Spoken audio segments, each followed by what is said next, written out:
Hello, Edumagicians. Welcome to the Edumagic Podcast with your host, Dr. Sam Fessich. Dr. Sam is a professor of education, author of Edumagic, and a pumpkin spice latte fan. This podcast is designed for pre-service teachers. Remember, friends, teaching doesn't begin at graduation, but during that first class at 8 a.m. Let's get this party started. I'm Casey Bell from the Google Teacher Podcast, a part of the Education Podcast Network, just like the show you're listening to now. Shows on the network are individually owned and opinions expressed may not reflect others. Find other interesting education podcasts at edupodcastnetwork.com. Hello, Edumagicians, and welcome back to another episode of the Edumagic Podcast. My name is Dr. Sam Fessich, and today I have with me Rebecca Bouchard, former grade 8 teacher, current 12th grade teacher. She's an avid reader and a coffee consumer, so yeah, we have to connect for our love of coffee and reading, of course. And today she's going to be sharing about executive functioning skills, strategies, and all the stuff related to that. So Becca, welcome to the show. Thank you so much for having me. I'm so excited to be here. I'm honored to have you here too. I know this has been a long time in the works getting you on here. And before we jump into our main topic of executive functioning, could you please share with my listeners your teaching story? What brought you into education and where are you today? I wanted to be a teacher pretty much the first moment that I walked into the classroom in kindergarten, one of those. And so then I did watch what I thought teaching was as a student, and now as an adult, I realized that I didn't have a clue. But I continued pursuing that because I realized that I really loved working with people and helping and supporting. And so I did my undergraduate degree at the University of Lethbridge in Alberta, Canada. And then I went off, taught in England for a year. My mom's British. And gained a lot of experience there. Was not what I wanted to continue doing. Their ideologies didn't match with mine. So I came back to Canada and found the school that I'm at now. I've been there for 6 years. And teaching grade 11 and 12. Then I worked in grade 8 for 5 years. And now I'm excited to move back up to grade 12 again. That's awesome. And I like how you shared at the beginning of your story, you know, you thought you knew what teaching was all about. And now as an educator, whoa, lots of misconceptions from that student perspective, right? Yeah, all I remember was like the fun projects and like the beautiful classroom. And, I had fun as a student, so it was engaging and all those things are true. And there's a lot of work behind. Yes. I think it's so important for our future teachers to be thinking about what it means to be a teacher on the other side of the desk. So not from that student perspective, but from that teacher viewpoint, and approaching their coursework, approaching their field work and student teaching from that mindset. So we get a better understanding of kind of what we're getting into that first year, right? Absolutely. Yes. Becca, today, we had a toss-up of topics, friends. We were going to talk about Pinterest, and then Becca said, I have a really great passion for executive functioning. So that is what we're talking about today. I'm excited to learn alongside with you all today. So Becca, let's break it down. Let's start with the basics, executive functioning. When I read that, I'm like, that sounds like an ed psych word. Let's share a little bit more about what executive functioning really is. So executive functions are housed in the frontal lobe of our brains, which for our students is the very last part of their brain to develop. So many of our students have challenges in their executive functions. So that's kind of the first, just know that all your kids are still developing this area. So the executive functions are the kind of master house of being able to do things. They're broken down into different areas, and the big three are working memory, so being able to hold on to information and manipulate it, inhibitory control, so being able to ignore distractions and control knee-jerk reactions to stimulus, and cognitive flexibility, so being able to shift between ideas and times and spaces and follow different rules for different areas. So all of those big things that we need in classrooms to function, as you've got a whole bunch of bodies all together, and are really, really challenging for a lot of kids. Right. And if we think about this term executive functioning and all the three parts that make it up, when we think about new teachers, what are some strategies? So some of the biggest things that teachers can do, and it's already built into our profession, is reflections. We're reflecting on what works and what doesn't work. And that's not only just good practice as you're learning a new curriculum or a grade, but also to see how you were hoping a lesson would land and what actually happened. And then you can take steps to work backwards by design. And then another place is really to just model for the students. So if you want your students to be organized, then have really overt organizing systems in your classroom. So those are your labels on pieces and having the date in the same spot on the board every day for them. Little things like that. But if you're constantly pointing those out to the students, that it's like, look for the drawer labeled rulers, then they know their cue is to, there is a label, I will know where to find it, rather than being just like, oh, it's where it was last week. Less helpful for a student. Right. Yeah. So making sure our materials are organized in a way that's consistent for our students and that it's accessible for our students. I like that. That's great. And reflections, so powerful. So let's focus in on our students. Now, you said this is one of the areas of the brain that gets developed later on. So what are some strategies that we as teachers can use to help support our students in developing these executive functioning skills? For when we're looking at academics, checklists are so impactful for students. And again, a lot of the strategies that we'll say are usually ones that you've just heard as a good teaching practice. So now being able to really think about the fact that a checklist isn't just helpful and handy, it is literally supporting your student's brain to be able to achieve the task that you have set forward to them. So checklists, using agendas or some sort of time management system. One of the best things that I ever purchased for my classroom is a countdown clock. So I can set it to anywhere between 1 minute and an hour. And then it has a big red hand that moves along, because time is actually quite a high conceptual aspect to think about. We don't really notice the passing of time itself. You usually think about it either by the sun or by how hungry you get. And sustained attention for a lot of our kids can be really challenging if you've got big blocks of time. So having spicy or icy gum can be really helpful for students. I have a student that worked with her psychologist just for some even greater techniques for her, and sour candies were the thing that helped. So if she realized that she was getting really easily distracted or zoning out, dissociating, able to pop in a candy, and then that was a good 10 minutes of solid focus time.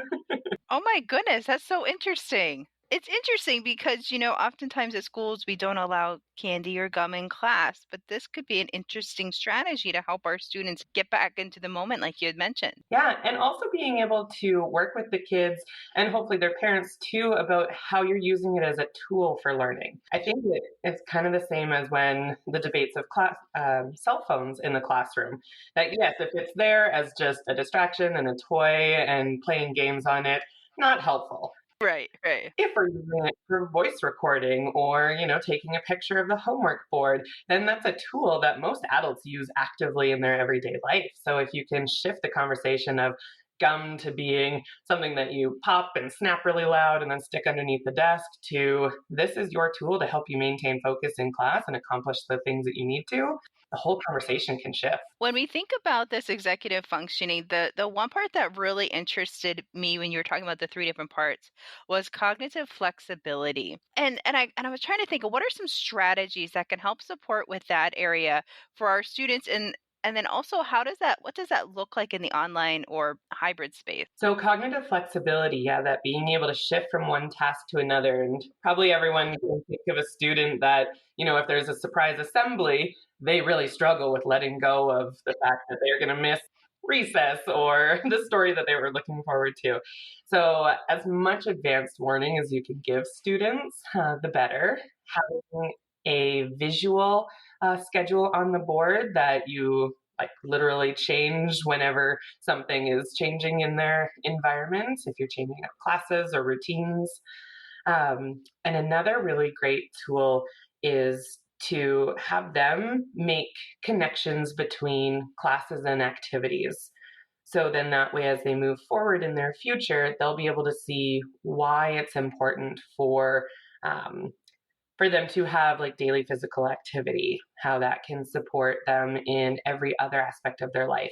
So when they're walking between classes, they can recognize that as a chance to reset, change their space, and then move into their next activity. When we think of these executive functioning skills, how has the online space changed our strategies? We talked about a lot of really nice classroom environment types when we're all face to face, but what about in the online space? Are there any technology tools that we as new teachers or as student teachers can be using in our placements or in our first year of teaching to help our students to develop these skills? Consistency. So whatever technology or form of communication that you choose, try to remain as consistent as possible with it. So even to the point of trying to send messages around the same time each day can really help. So then that way the students aren't checking different modes of communication, whether it's email or Teams or Zoom, as well as if they know that every day at 3:00, I get a little note saying, here's what we covered today. Make sure you've handed it all in. Then they can anticipate that. And that helps just reduce that cognitive load of stressing about, well, if the message came at 1:00 today, does that mean that something isn't on the list for me? Or if it doesn't come that day. Oh, I like that one.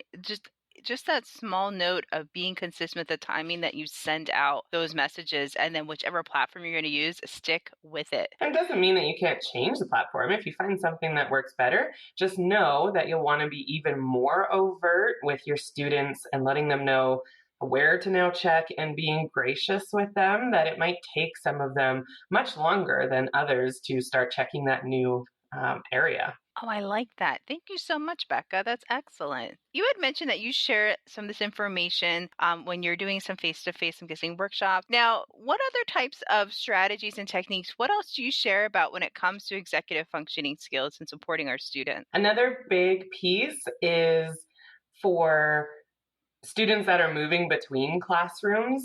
So really looking at probably your secondary students, making sure that having all of the materials that they need for that class visible somewhere to them so that they can check and make sure that they've got everything that they need. Because again, even if they are 13 or 17 years old, and you know that you always expect them to bring their pencil, laptop, and agenda, that doesn't help them if they're just coming from PE and they had spent 70 minutes just focusing on not forgetting their shoes at the end of class again. So having it visible, just again, always coming back to that cognitive load, as much as you can remove from them, then the greater impact your lessons and your teaching will have.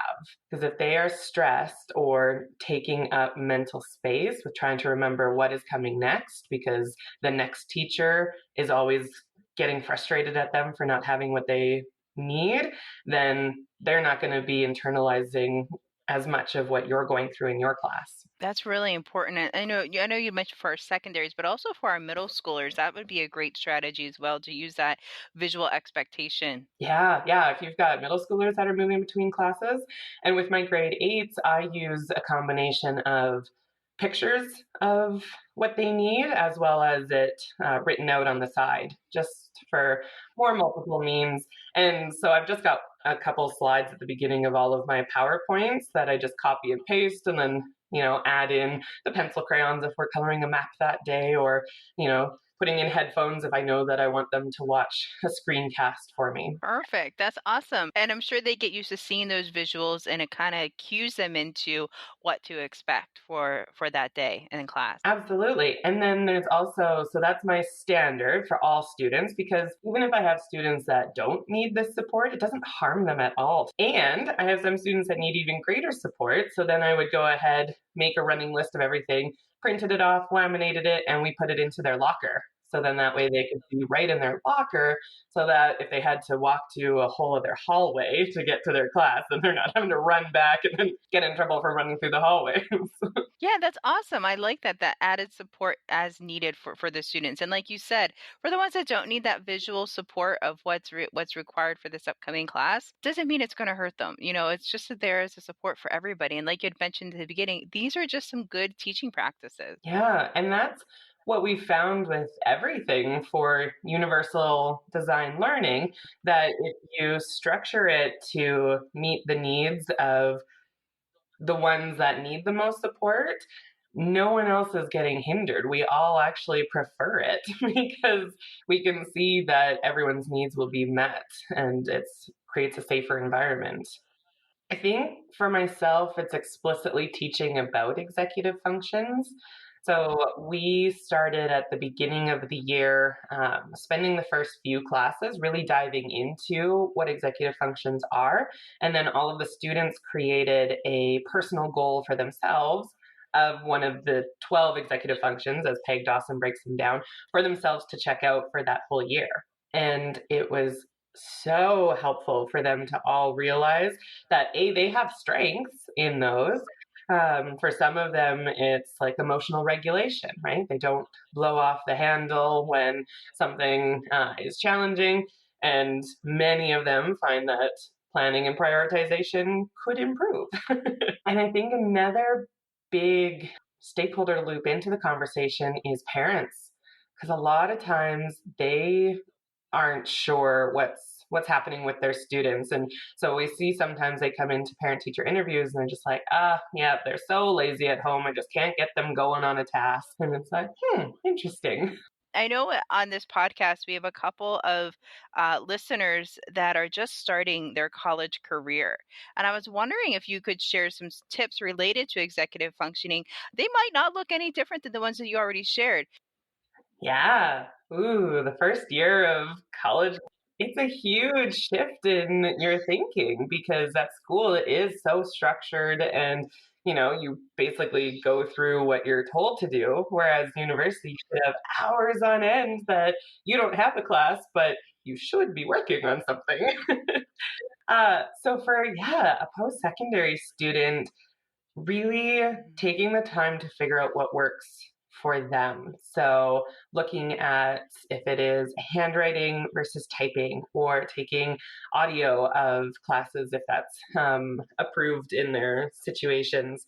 And the time management piece, having calendars, long-term, short-term, daily, as much as possible, because you're going to get so many different course outlines and different due dates, different classes. So writing it all down on a full term or semester calendar will be very helpful, because there's nothing worse than turning the page in your agenda thinking you're very organized, and something is due on Monday that you have not started yet. And then if you struggle with task initiation, you can just freeze, and your brain will not let you just start into it. So that's where teachers would have chunked big projects down into smaller groups. You have to do all of that by yourself as a post-secondary student. Becca, this has been such a fun conversation, diving into executive functioning, understanding what it is, what it's made up of, and teaching strategies, not only for us as the teacher, but also to help support our students and our students who might be going into college next year. Becca, this has been fantastic. Thank you so much. Thank you so much for having me. This was a blast. Yay! Before we end out our conversation today, can you share out where my listeners can connect with you? They can find me on Twitter. My handle is @Becca Bouchard, and haven't been as active since school got crazy with being in and out of classes. But yeah, they can definitely reach out and find me there. Perfect. Thank you so much, Becca.